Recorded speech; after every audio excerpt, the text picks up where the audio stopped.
So, good morning, good afternoon, good evening for all of us, for our listeners. Thank you very much for joining today's webinar, which is a real news. So, we hopefully today we deliver talking about fake news. We are going to give you a real insights.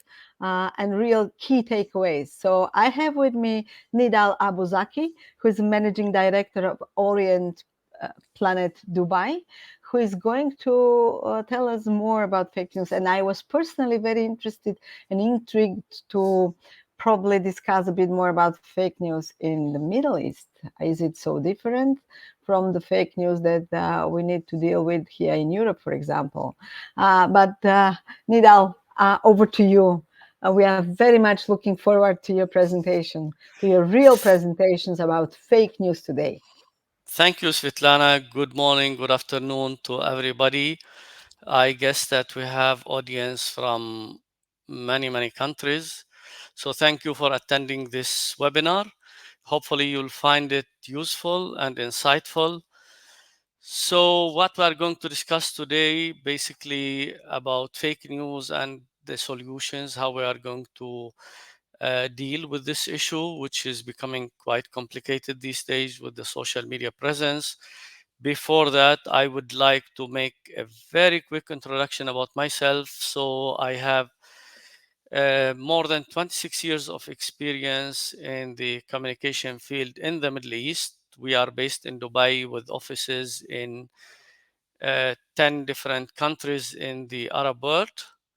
I'm a consultant, author, so I wrote 2 books about economy in the Middle East. I'm a columnist and a commenter on different TV channels.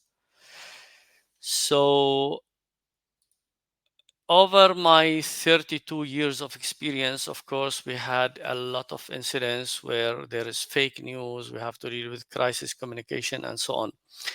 So our group is based in Dubai with offices in the region, and then we have different kind of units like Orient Planet Research, which is our research arm, and Orient Planet Social, which is a social media and the academy, which is providing media training, among other units. So we've been in the market for 23 years, and we have about 100 multicultural staff, including 60 who can speak Arabic, the main language in the Middle East. So let's define fake news. What is fake news? I think that you know that for the past 200-300 years, governments, companies, individuals, they use fake news in different ways, either spreading wrong information, which with the hope that it will become factual. There is the word propaganda, which means biased and misleading information, which sometimes some governments, some entities in the past used it. So the issue is not new, but what's new and what's changed it is the social media, really, because if you look at news in the past, it was quite controlled with some limited channels of media: TV, radio, newspaper, magazine. These days we have multiple channels, and this is making the fake news easy to be conducted, easy to be believed, and then easy to become factual. So what we are going to do through this session is that to go through a definition about fake news, and then the concept, and then what is the misinformation and disinformation and the difference between them, and how PR experts like us we can fight fake news. And then we speak a little bit about the influence of social media, and then the propagation of fake news, how it can be spread, it can spread quickly, and then how it can go out of control and how to manage it. So, and my presentation is going to be limited to maximum 40 minutes, and after that you have the chance to ask your questions. So basically, the fake news is against facts. So basically, when you read news, you expect that it's factual and it's correct. So the mind of a person is always that news is, I mean, you would expect that news is correct, it's factual, it's based on studies. You don't expect to read fake news. That's why some people, they are victims of fake news because they believe that it's factual. So this information has been running out of control these days in the globe. As you see that the social media has democratized media, and I can say that each one of you on social media is a media outlet by himself, because you can spread news and you can have 5,000 or 10,000 or 100,000 followers. And sometimes, some of the people on social media and digital media are more influential these days than traditional media. So that's why it's becoming a big issue, and it's becoming a kind of a challenging daily challenge for PR specialists like us. And the people who can disseminate information could be teenagers, could be authorities, could be old people, could be young people. So at the end of the day, these days, we don't know also who is spreading the information and the real identity of people who are spreading it. So what do we mean by fake news? Is that basically this is a kind of an organizational issue that can be mitigated by constant monitoring and managing by PR professionals or communication specialists. So fake news are deceptive information meant to damage reputation and manipulative objectives. These days that when Corona came, there were a lot of fake news about the vaccine, for example. And here in UAE, the government established a unit to which we worked with them to really try to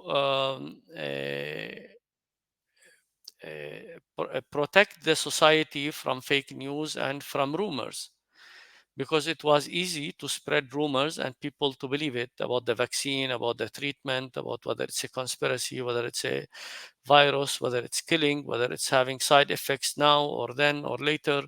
So this is an example. Another example is, for example, now the war between Russia and Ukraine, the same war, but if you hear different media, you hear different news. Sometimes the news is correct, sometimes it's fake, sometimes it's biased, sometimes it's propaganda. So it's really becoming quite challenging to know the correct news from the rumors.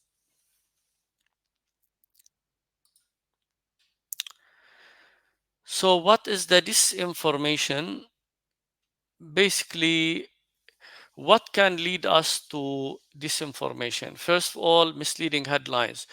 I think we have a lot of what we used to call in the past yellow media, which is the newspaper that do not have credibility.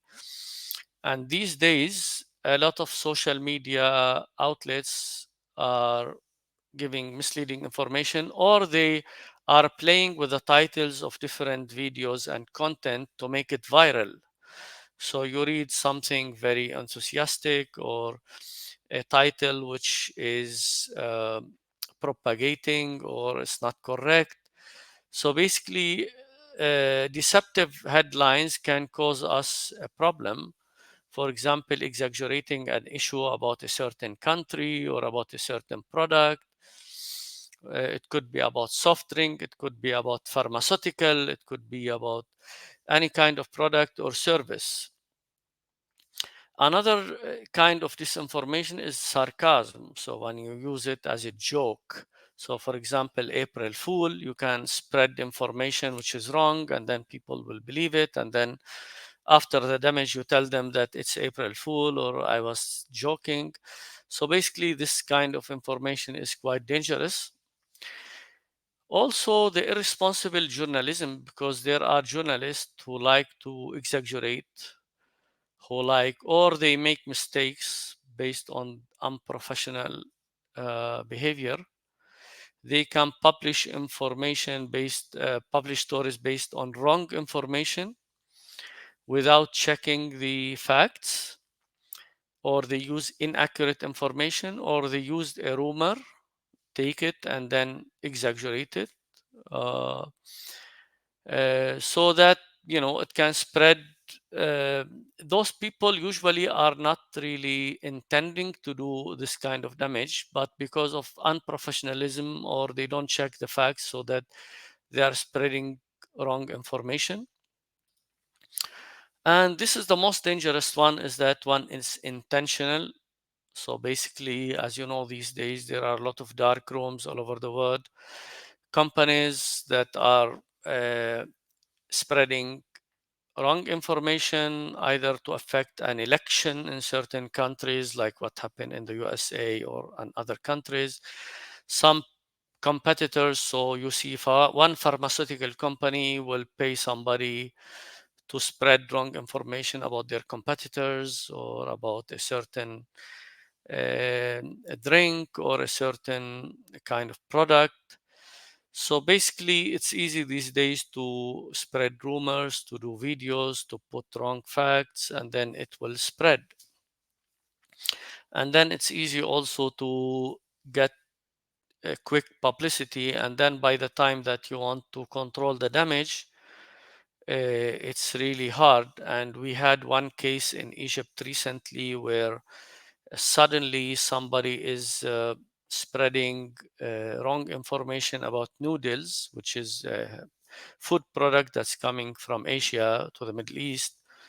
And then the company faced a big problem, because suddenly two, three people from different aspects, they are writing that it can be dangerous, it can kill people, and suddenly the company is facing a big problem, that how we are going to stop this rumor. And then they put a lot of efforts to um, counter this campaign, which nobody knows how it started, because it was orchestrated. So one person in Saudi, one person in Egypt at the same time, one person in Lebanon are sending wrong information about this. And for me, it's like it could be a commercial war between two different competitors, or somebody is just clicking the button to do this.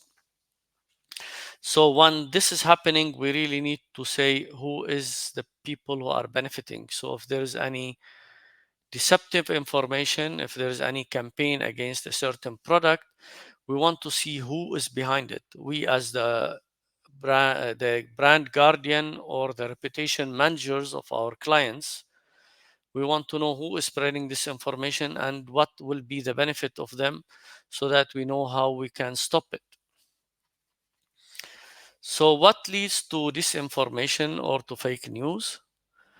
Basically, there are a lot of uh, uh, tools that we can use to make sure that who is spreading this information and why, and how we are going to find the solution. The solution usually is half of it is preparation. So basically, any PR expert should be prepared for a crisis, to conduct a proper crisis communication management at any time for any of his clients. So we are in the PR world, including IPRA. I think we have the code of ethics. So we, as PR professionals, we have the code of ethics that we don't spread wrong information, false information.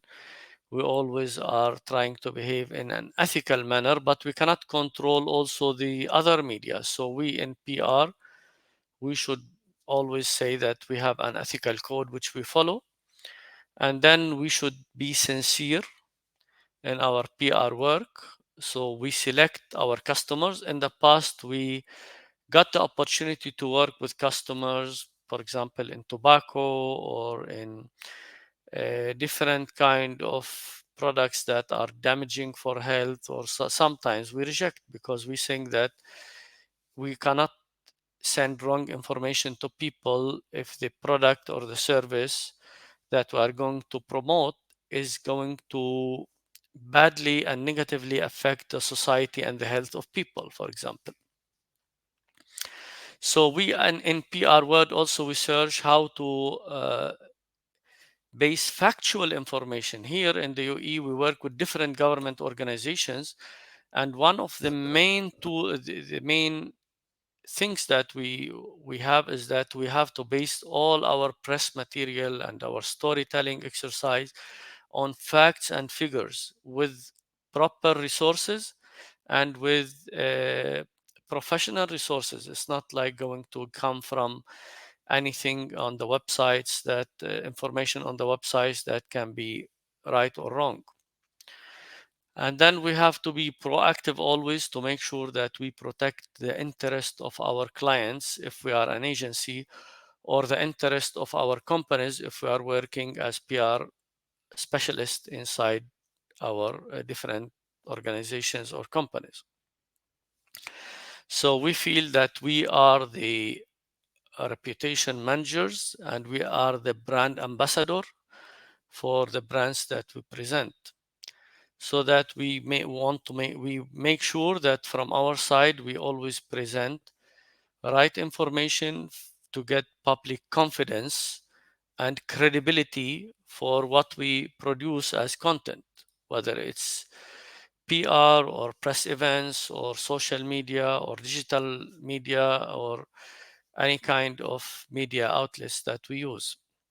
So we as PR professional, we must maintain control as the official source of information. So we don't allow the media to write on their own. We always produce information from our side on behalf of the companies that we present or the organizations, and avoid any controversies in our responses. So let's say there's a crisis, we should speak in one voice, one message. That's why for each client, when we start working with him, we develop the key communication messages as part of the strategic communication plan. And the key communication messages should be used by all spokespeople on the organization so that we have one voice. There might be three, four different kind of spokespeople, but the voice and the tone should be the same. So we have to abide by the PR professional standards and ethics like the ones that IPRA is having. And then so that's where we protect the client from any kind of miscommunication from our side, because sometimes the PR agency could be a source of wrong information, and that's what we try to avoid. Now we come to a critical point where how social media is influencing fake news.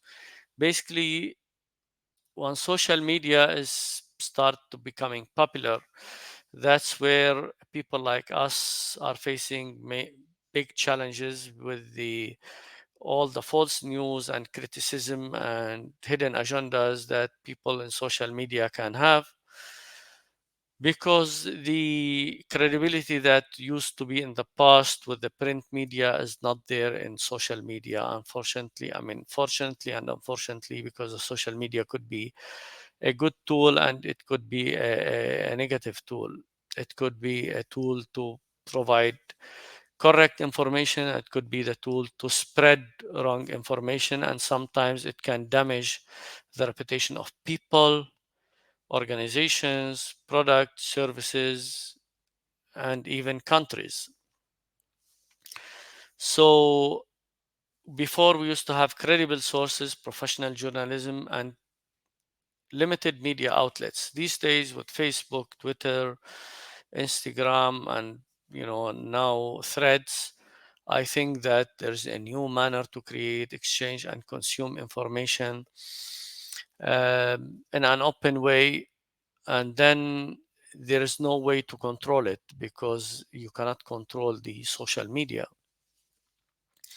So the social media platforms are now significant impact on spreading fake news. According to one organization, reporting that half of the adult population relies on social media for their news now. So half of us as adults depend on social media, and then in this landscape, determining the credibility of articles becoming arduous. We don't know if the articles are correct or not, and sometimes it's very confusing. And then the rapid speed of misleading stories only require only viral tweets. So you put one viral video, one viral tweet, and suddenly it's spreading. And I think that, a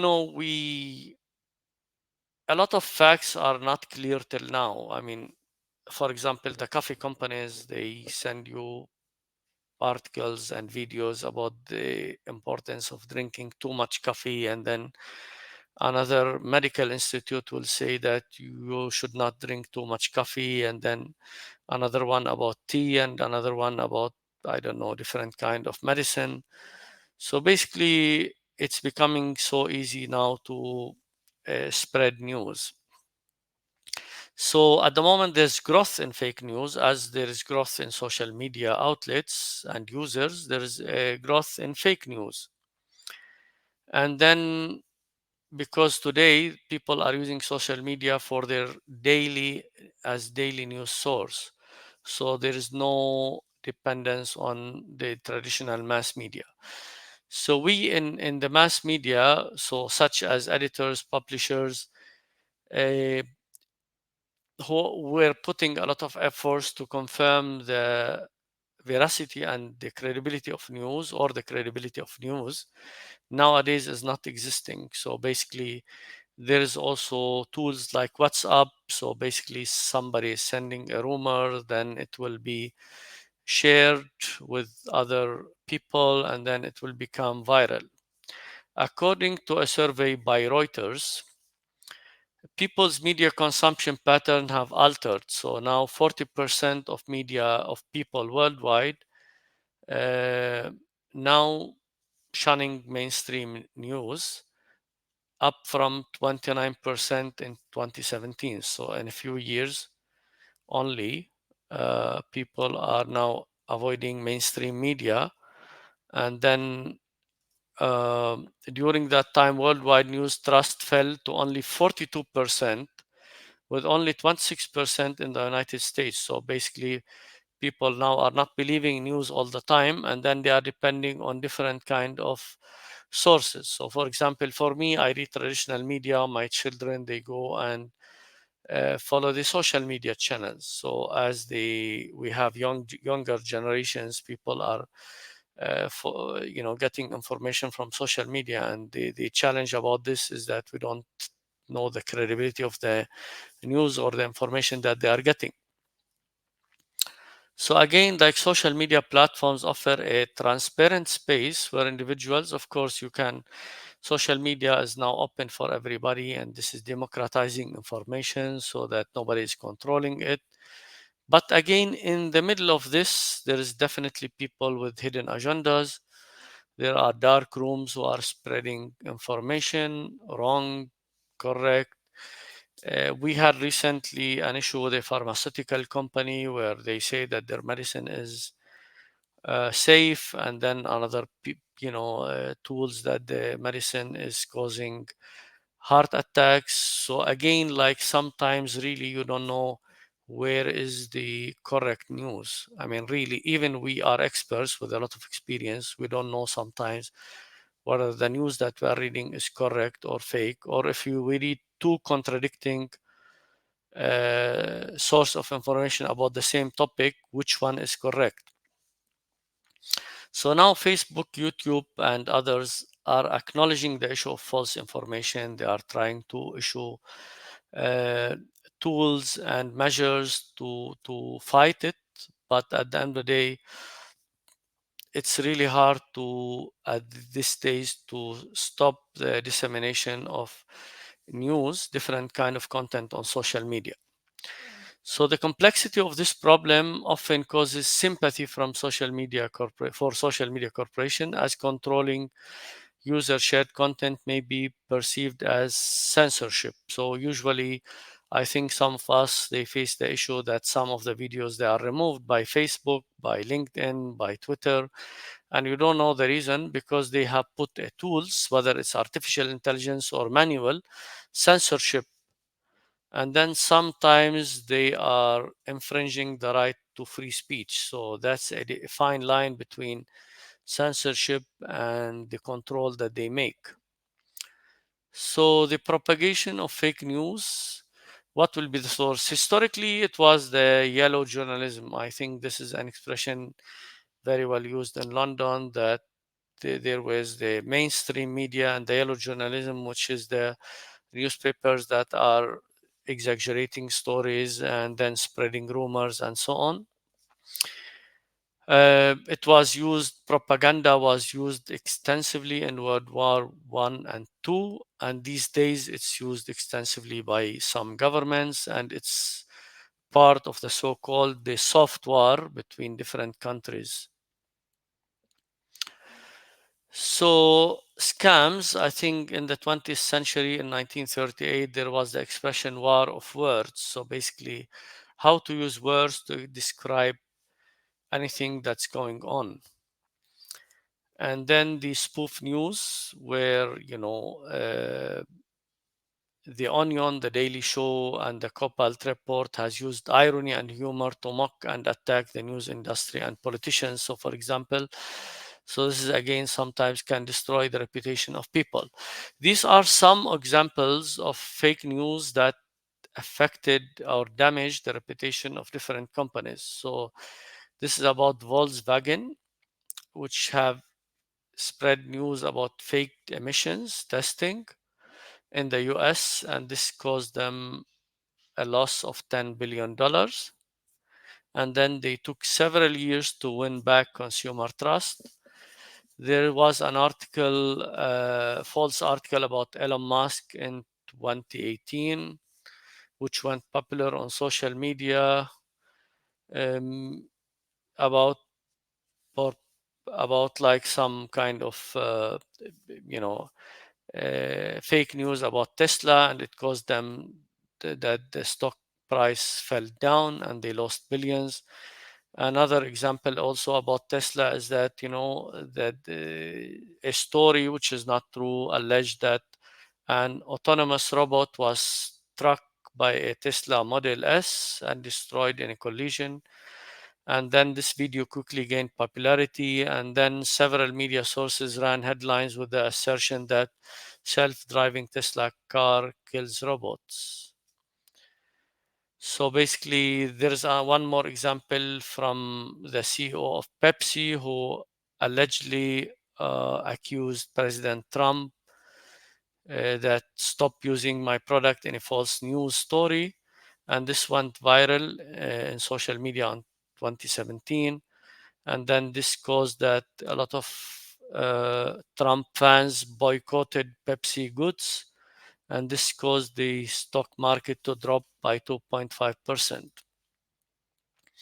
So of course there are different kind of examples, if you because you are from different countries, so you can think about in your own country how many brands and people are affected every day by fake news.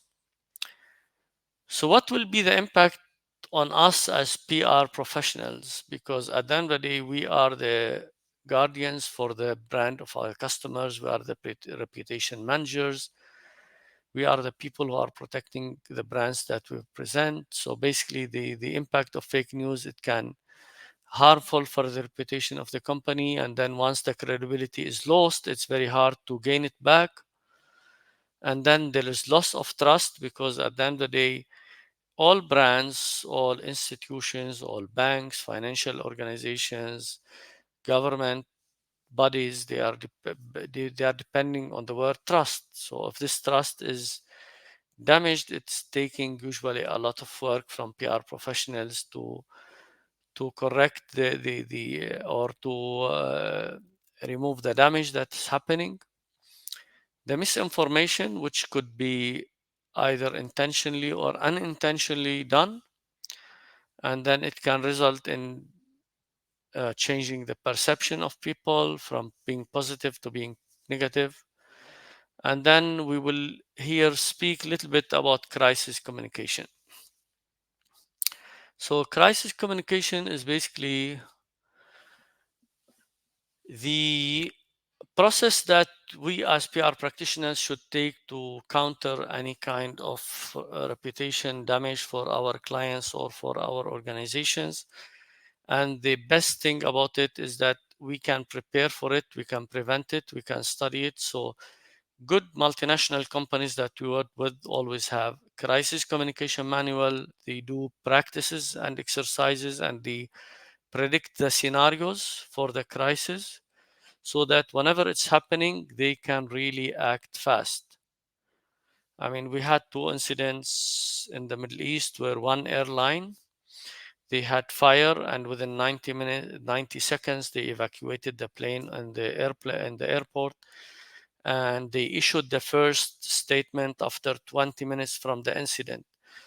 It was really a surprise that after 20 minutes to issue a statement. That means they were very well prepared for any crisis to happen. And after 1 or 2 hours, their CEO went online, and then he went on a video and then said that there was a problem, we are investigating, and so on. So preparedness can really prevent the crisis, and if it happens, it can control it. So that's where any organization should have crisis communication manual, should train its people on crisis communication and preparing the different possible scenarios for crisis to control it. So that's the phase of the crisis communication. We don't have much time to go through it in details, but I think it will be good if you can consider it in your organizations. And usually it's done through proactive campaign to develop a proactive crisis communication plan, and then for risk prevention and mitigation, and assess potential threats. So what could be the threats? I'm in a real estate company. What could be the threats? I'm working in a food company. What could be the threats? I'm working in a government organization. What could be the possible threats? And then we prepare scenarios to counter these threats, and then create the crisis communication manual and the and the key messages and the statements, possible statements, and then conduct training and simulation sessions. So for one oil company here, we conducted a simulation session and where we imagined that there is a crisis.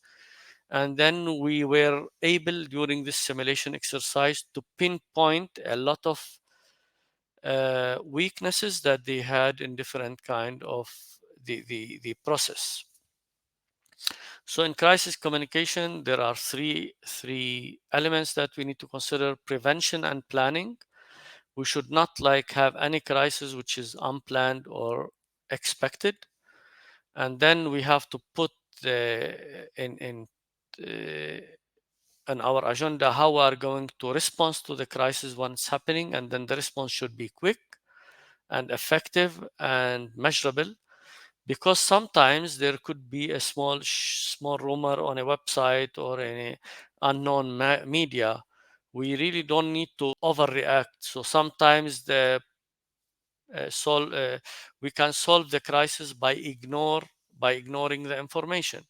So we really need to balance the challenge that we are facing, whether it deserves to escalate it to a crisis or for ignore it so that it will die on its own, or how we are going to face it. So there's different kind of escalation level. And then the recovery. So if there is a damage, what will be the recovery? And sometimes the recovery is costly. It can cost millions or billions even. So how to manage the spread of disinformation or the fake information? So there are two categories of uh, misleading information. The one is misinformation and disinformation. The misinformation is that the one that can spreading false information, but the people who are spreading this rumor are not they are not doing it intentionally. So, and the disinformation is this dangerous one, because it's like basically somebody is spreading this information on purpose for a hidden agenda, and then we really need to make sure that we tackle it through a proper comprehensive communication plan that can include media statements, radio, TV, social media, running campaigns, paid campaigns, press events, So basically, these days that the information, the disinformation or misinformation can spread quickly through social media, and sometimes because the facts in the disinformation is weak, sometimes people don't believe it. While in misinformation, sometimes the people who are producing this wrong news, they put it in a way that it looks very true, and then they put trustworthy expressions, and they put information that people can believe it. So this is really dangerous. So how we can manage this is that, first of all, we really need to analyze the situation. Usually professional people, when they study crisis communication in our world, they can really know how to tackle this quickly, because there is no time sometimes with the crisis communication or with wrong information in the media or in the social media. There is no time to conduct a plan from scratch. We need to have professionals, we need to train ourselves, we need to discuss different situations and then put scenarios and then say how we are going to counter this false news.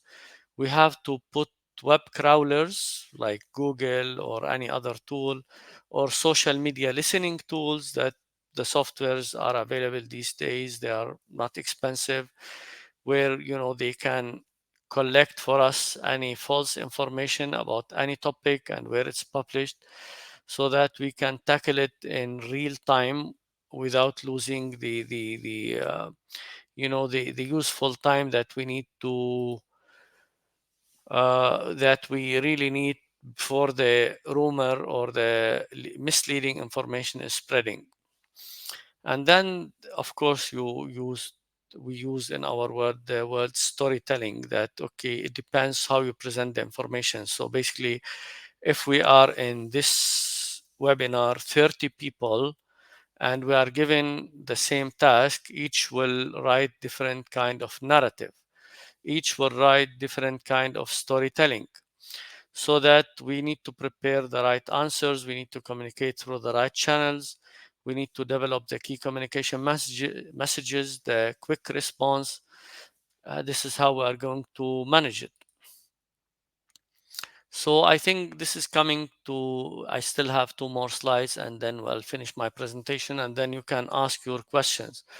So sometimes you cannot do this by yourself. You have to use the media, you have to use different kind of outlets.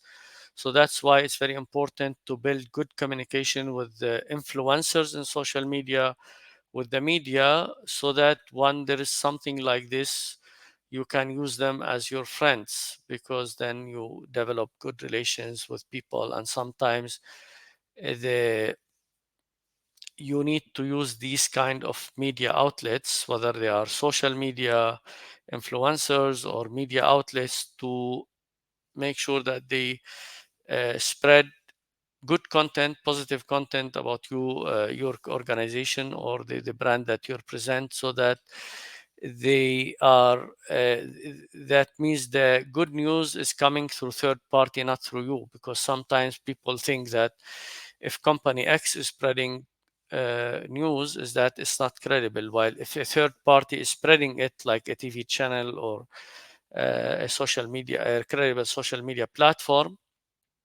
it's more credible when it's coming through third party.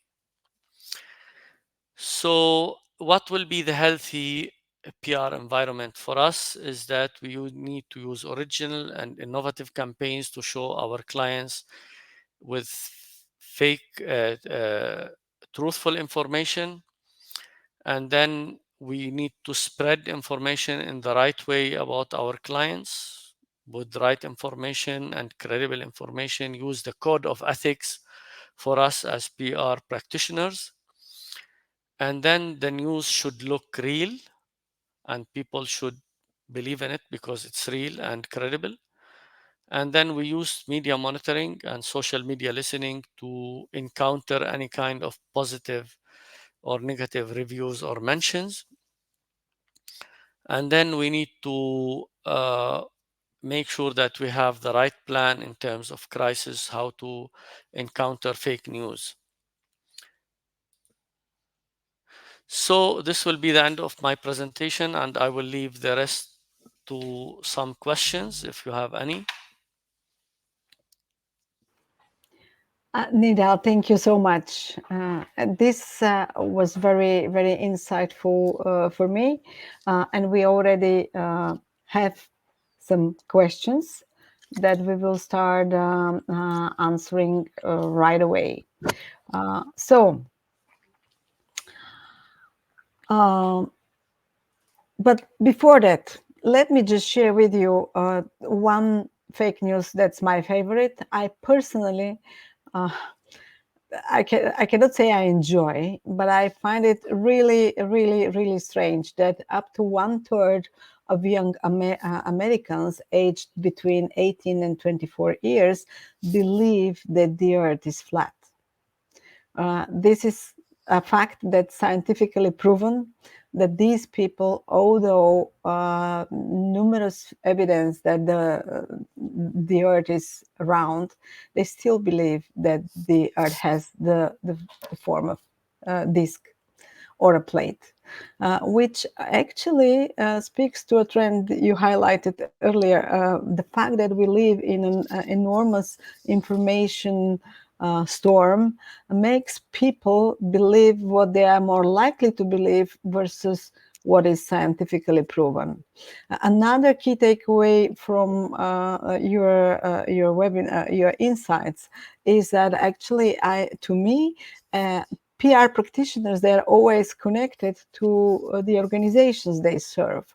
So in order for us to fight fake news, the easiest way to start with is us and of course our organizations. And what is the easiest way to start fighting fake news from an organizational point of view is to make sure that our press rooms and the facts that the company delivers about itself are always timely, trustworthy, factually based, and proven.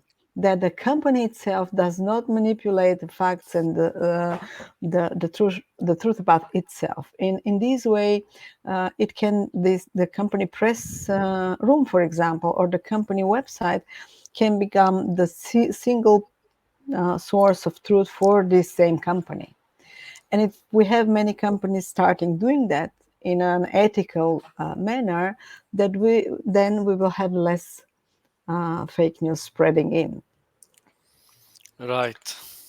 So, so now let's go to the questions. Uh, so there is a question from Philip Shepard. Will AI make fake news worse or better?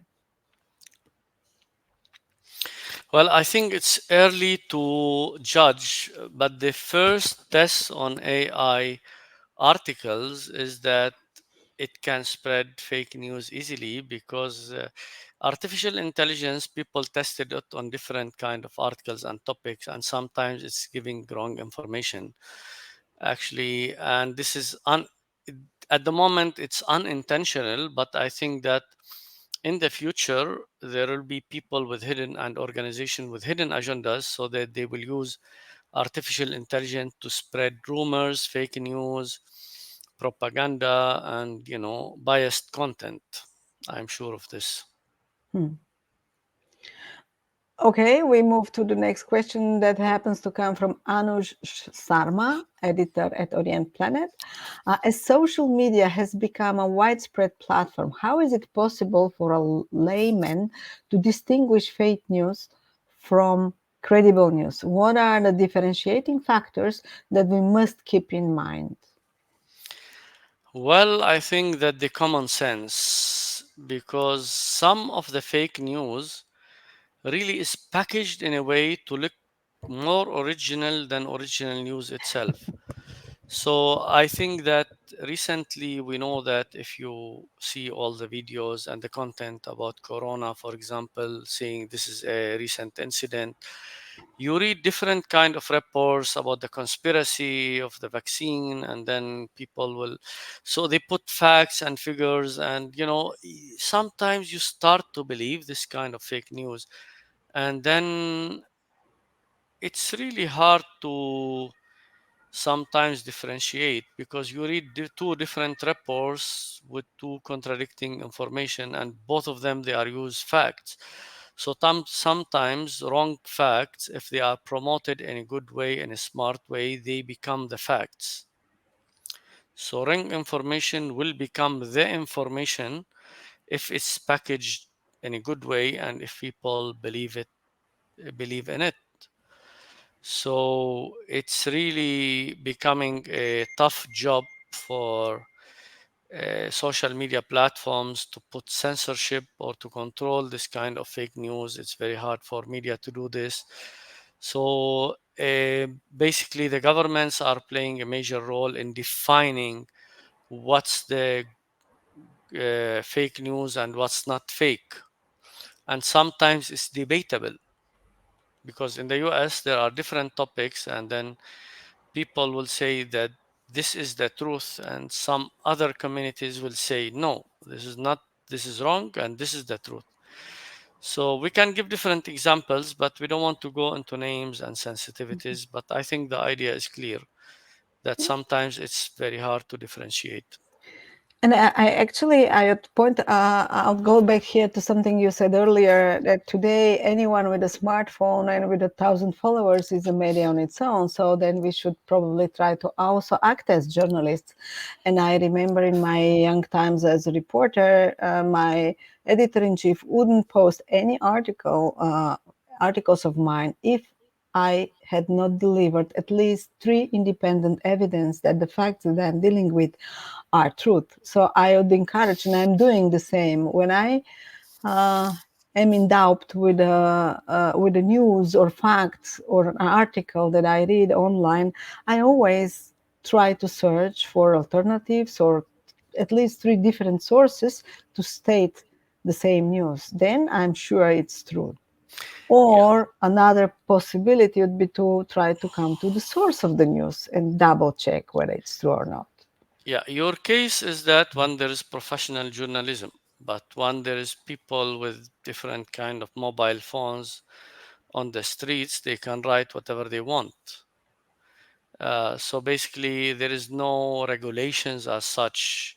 We have regulations because in PR there is the code of ethics, and in traditional media there's code of ethics. But if you are a teenager living somewhere in Europe or in East Europe or in Africa, and then you feel that the social media is offering you the possibility to publish any kind of news that can be taken and spread by anybody, and it will become viral, and sometimes people believe it more than the right information. Sure. Thank you. Okay, so we are coming to the next question. Is the solution to make the legal base for social media the same as a newspaper? It means that social media can be sued for content if it's not correct. And this will provide an incentive to put effort into stopping fake news. Do you think this could work? Well, in the UAE, it is working because anybody who's spreading wrong information or attacking any person or community or religion can be judged here, can be sued, can be taken into court. So the UAE has produced its law for this information on social media. So whether it's attacking people or even attacking their privacy. So sometimes you don't like write wrong information about people, but sometimes you uh, attack their privacy. So like taking photos on a beach and then spreading information, or during on a shopping mall, or insulting people or criticizing them with no base or attacking them.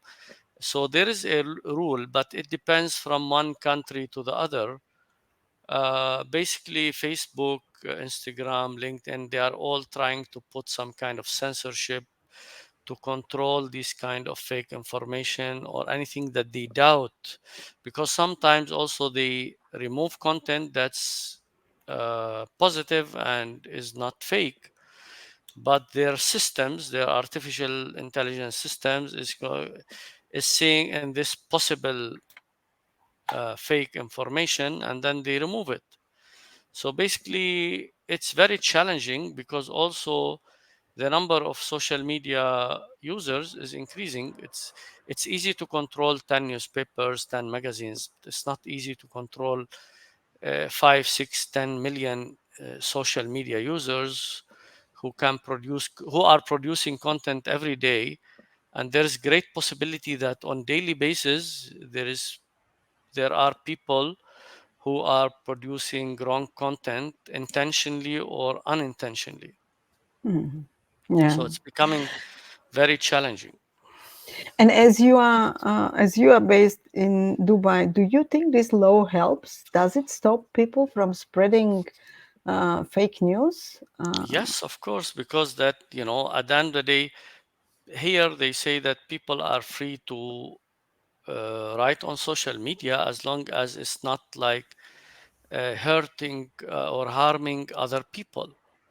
Means I Mhm. can publish whatever I want as long as I'm not spreading rumors or wrong information or information that can promote hatred between people. That's why they established the Ministry of Forgiveness. That means people should accept each other with their differences, with their different kind of beliefs, with their different kind of religions, so that they people cannot attack each other. And then at the end of the day, the protection of the dignity of people is always guaranteed by law. Mhm.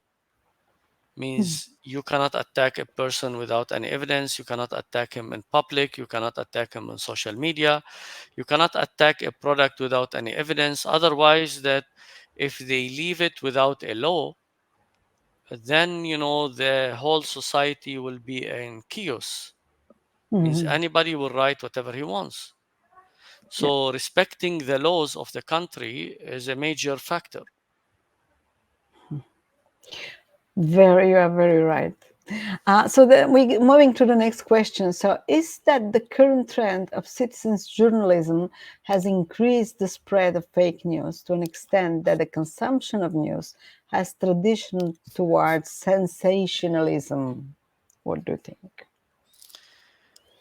Well, I think that what is the definition of a journalist in the social media era? I mean, basically anybody can be a journalist. Like you can read an article for a boy who's 15-year-old, who's a girl, somebody who's hiding his personality. So really the word journalist is becoming quite